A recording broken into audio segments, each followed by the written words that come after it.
దయచేసి జన సమూహములు తిరిగి ఆయన యొద్దకు కూడి వచ్చిరి. కొద్దిమంది తల్లులు తమ చిన్న బిడ్డలను ముట్టాలని యేసు దగ్గరకు తీసుకొచ్చినప్పుడు శిష్యులు తీసుకొని వచ్చిన వారిని గద్దించినాడు. యేసు అది చూసి కోప్పడి, చిన్న బిడ్డలను నా యొద్దకు రానియుడి, వారిని ఆటంకపరచవద్దు, దేవుని రాజ్యం ఇలాంటి వారిదే అన్నాడు. అప్పుడు ఆ బిడ్డలను ఎత్తి కౌగిలించుకొని వారి మీద చేతులుంచి వారిని ఆశీర్వదించాను.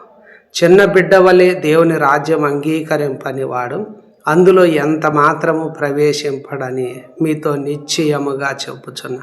ఆ బిడ్డలను ఎందుకు యేసు దగ్గరకు తీసుకొచ్చినారంటే వారి మీద ఆయన చేతులుంచి వారిని ఆశీర్వదించేదానికి.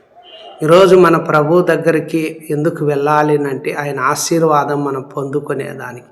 అందువల్లనే దేవుని వాక్యం అపోస్తల కార్యం 2వ అధ్యాయంలో రాయబడింది ఏమంటే, మోషే యేసును గురించి చెప్తున్నాడు. ప్రభు అయిన దేవుడు నా వంటి ఒక ప్రవక్తను మీ సహోదరుల్లో నుండి మీ కొరకు పుట్టిస్తాడు. ఆయన మీతో ఏమి చెప్పినా అన్ని విషయాల్లో మీరు ఆయన మాట వినాలి అంటున్నాడు.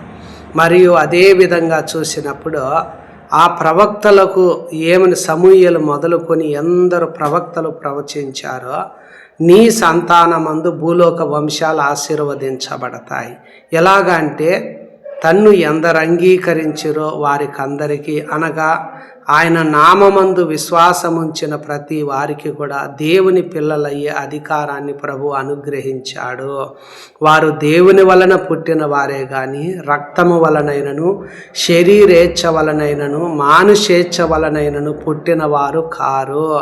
కనుకనే దేవుని వాక్యం అంటే ఆయన సంతానంలో, అనగా దేవుని సంతానంలో ఎవరైతే అనగా ఆయన పిల్లలుగా కావాలి అంటే మొదటగా ఏం చేయాలంటే ఆయనను అంగీకరించాలి. ఆయన నామమందు విశ్వాసముంచే ప్రతి వారికి కూడా దేవుని పిల్లలయ్యే అధికారం ఇస్తాడు.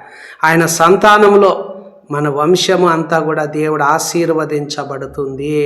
రెండవదిగా దేవుడు తన సేవకుని ఎందుకు ప్రతి వాణిని ఎందుకు యేసుని ఈ లోకానికి పంపినాడంటే, దుష్టత్వము నుండి మనల్ని మళ్లించుట వలన మనలను ఆశీర్వదించేదానికి మొదట ఆయనను మన యొద్దకు పంపబడ్డాడు.